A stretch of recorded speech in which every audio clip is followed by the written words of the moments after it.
je prends le temps de planifier avant d'agir. Bienvenue dans la série des arcanes mineurs pour plonger dans les profondeurs de chaque carte grâce à l'astrologie. Voici l'épisode consacré aux 2 de bâton. En numérologie, le 2 parle d'équilibre. On a le 1 plus 1 qui font 2.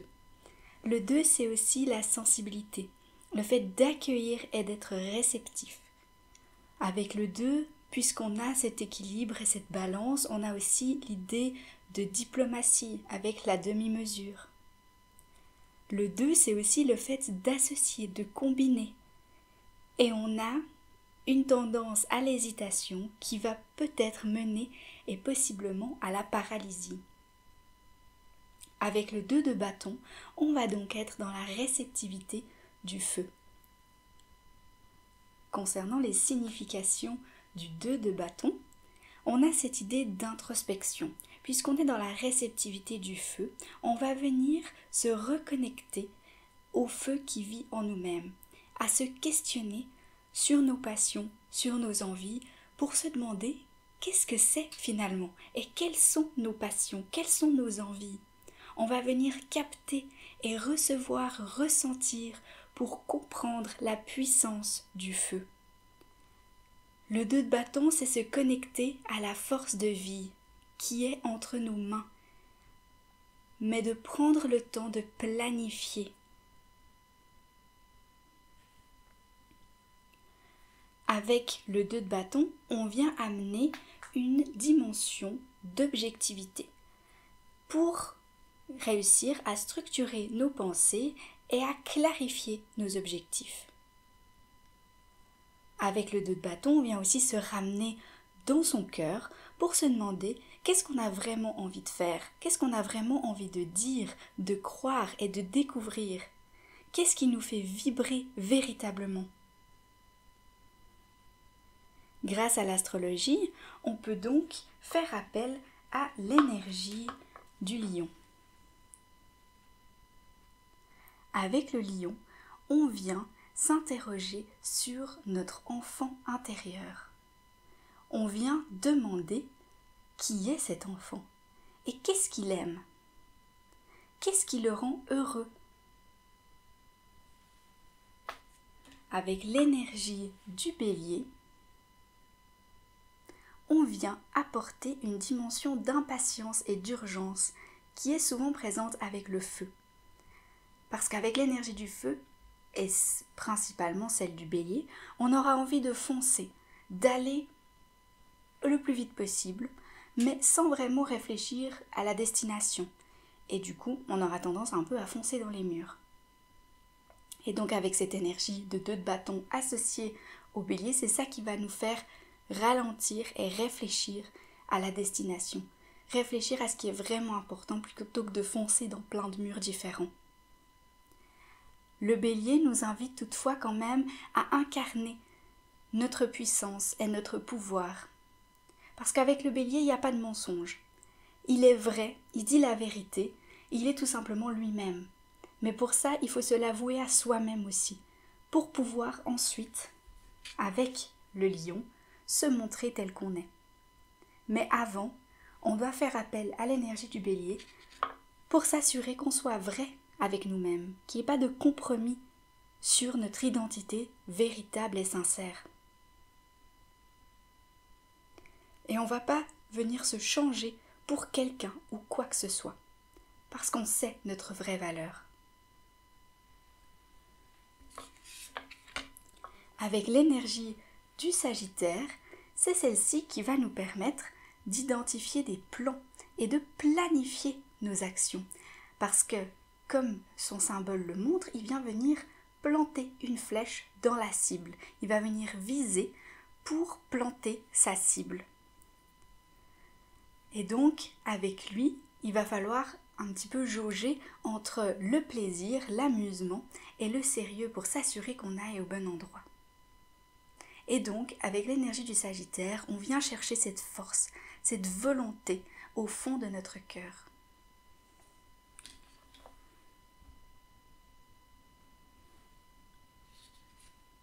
Donc, pour résumer, avec le Bélier, on vient apprendre à être vrai, avec nous-mêmes et avec autrui, mais tout premièrement honnête envers soi-même. Avec le lion, on vient être un éternel enfant, parce qu'on sait se connecter à lui et on sait ce dont il a besoin et on peut l'incarner. Et avec le Sagittaire, il nous permet d'aller à l'aventure, d'oser explorer l'inconnu.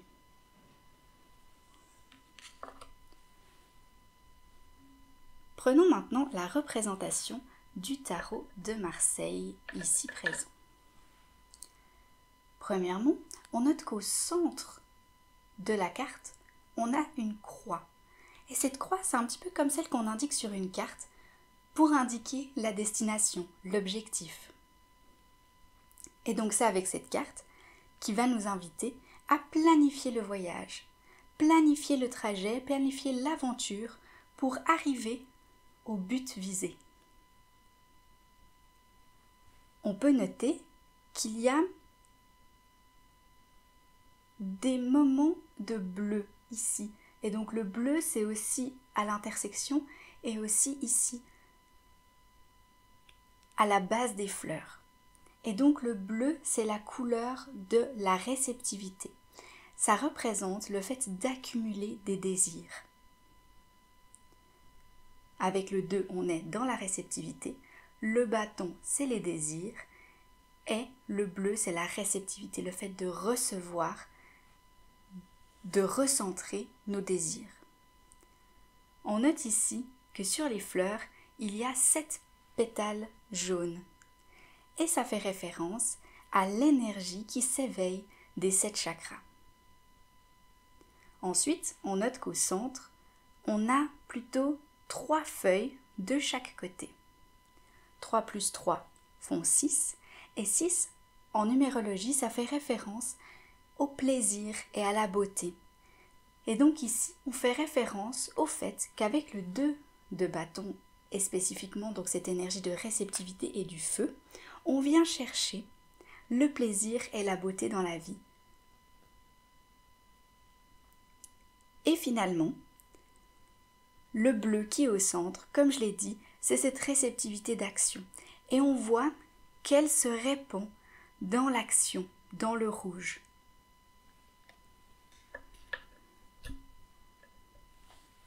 Si on regarde les autres représentations, notamment dans le tarot alchimique, ici présent.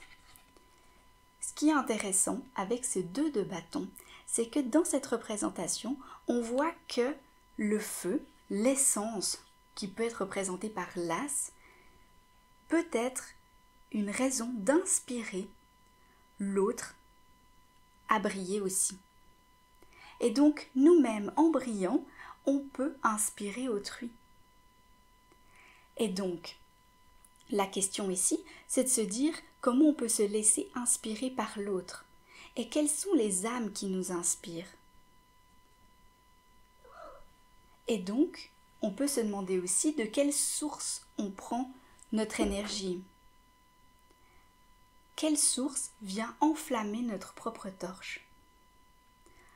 On peut regarder ici les symboles rouges qui sont les planètes Vénus en bas et Mercure ici.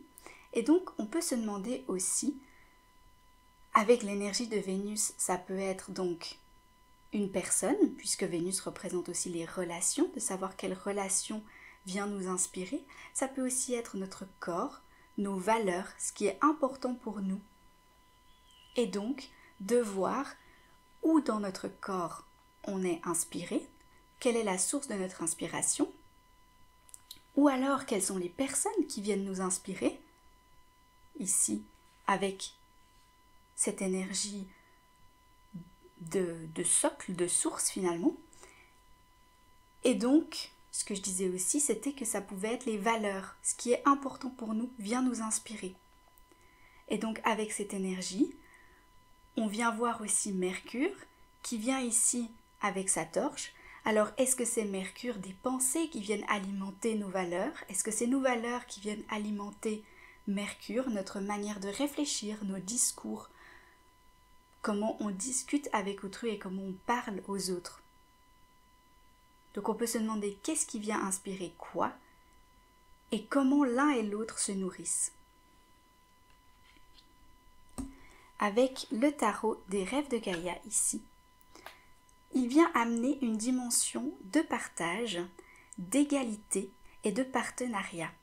Parce qu'ici, on voit que l'autre a aussi son importance dans le pouvoir, que chacun détient son pouvoir, sa puissance. Et l'idée, c'est de pouvoir intégrer le pouvoir de chacun pour être dans un partenariat égalitaire. Et donc dans toute association, il y a des intérêts mutuels aussi.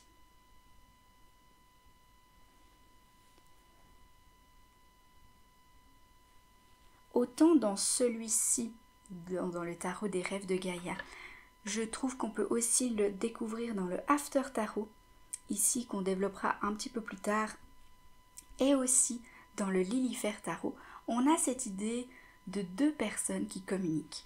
Je vais prendre le Lilifer Tarot pour exemplifier ça. Et donc ici, on voit que avec le 2 de bâton, on vient aussi apprendre à accepter et respecter l'autre autant que soi-même. Parce que chacun a sa place, chacun détient son propre pouvoir, ses propres flammes, et ensemble, on peut vraiment faire la différence parce que on peut travailler ensemble, on peut utiliser la force de chacun pour arriver plus haut. Et donc il ne faut pas changer ni soi-même ni l'autre, parce que finalement c'est en restant authentique qu'on va réussir à arriver à un plus grand feu commun. Le 2 de bâton nous parle aussi du travail spirituel qui est fait avec passion et attention. Parce que maintenant, c'est un temps d'attente et d'accueil du résultat. Avec le 2, on vient vraiment se poser et attendre. On voit aussi dans l'évolution ici du tarot original, donc dans la représentation originale du Rider-Waite-Smith, on voit qu'il y a une personne qui est entre ses murs, elle est encore bien protégée, mais elle rêve d'aventure, elle rêve d'aller plus loin, de parcourir le monde et d'explorer la vie. Mais à cet instant, elle est encore en train de planifier, elle est encore en train de réfléchir à la destination, au trajet exact, et puis elle est quand même bien protégée dans ses murs, dans son château. On voit ici, dans le After Tarot, que finalement, ça peut représenter cette personne qui vient voyager avec nous ou avec le personnage principal, et donc de prendre en compte cette personne-là en tant que personne à part entière. On voit qu'elle a autant sa place que lui dans le voyage, dans la planification, et que chacun peut apporter sa force pour créer un voyage qui a du sens. Ce qui est intéressant ici avec cette représentation qui montre de l'autre côté de cette image. Donc c'est comme si on voit le personnage de face plutôt que de derrière, et on voit ce qui se passe derrière lui. On voit cette idée de migration avec les oiseaux, mais si on regarde plus précisément, on voit un personnage qui est censé amener un peu de rigolade, un peu de joie, un peu de fun, et là il est totalement mis de côté. Et donc c'est se questionner, dans ce voyage-là, est-ce qu'on s'autorise d'avoir du fun? Est-ce qu'on s'autorise un peu d'amusement, un peu de légèreté? Ou est-ce que c'est tout très sérieux dans la planification, sans prendre en compte nos plaisirs, nos envies?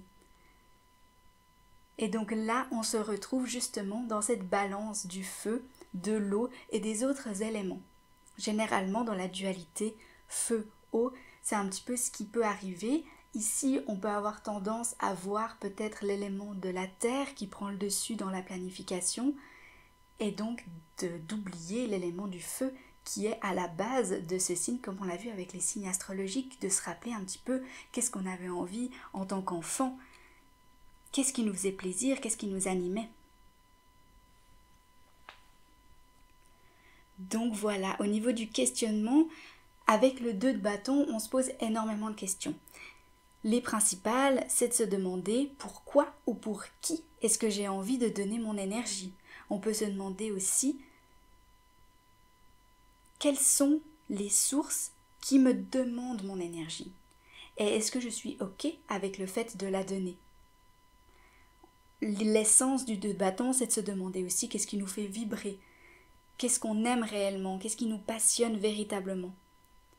Et qu'est-ce qui rend heureux mon enfant intérieur? Voilà, merci d'avoir regardé cette vidéo. N'hésitez pas à aller voir la description pour avoir les références des tarots utilisés dans la vidéo, ainsi que ma bibliographie. À bientôt!